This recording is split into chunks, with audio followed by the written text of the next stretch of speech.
అంతర్వేది వచ్చి లక్ష్మీనరసింహస్వామిని దర్శనం చేసుకున్నాక ఇంకా అక్కడ దగ్గరలో షార్ట్గా చూడాల్సిన ప్లేసెస్ రెండు ఉన్నాయి. ఒకటి ఏంటంటే మడ అడవులు, మ్యాంగ్రూవ్ ఫారెస్ట్ ఉంటుంది అనమాట.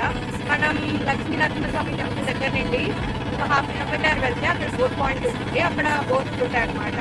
మనకి రేట్స్ కూడా ఉంటాయి. 300, 2500, 3500. అలాగే మనకి ఎంతసేపు కావాలో అంతసేపు చూస్తారు. ఇంకా మనకి ఏమేమి చూస్తున్నట్టు అవన్నీ చూస్తారు. అవన్నింటిలోని ఇంపార్టెంట్ ఏంటంటే మ్యాంగ్రూవ్ ఫారెస్ట్ ఒకటి, ఇంకా అరుణాచలం ఘాట్ ఒకటి. ఇంకా మ్యాంగ్రూవ్ ఫారెస్ట్ వచ్చేసి చూడడానికి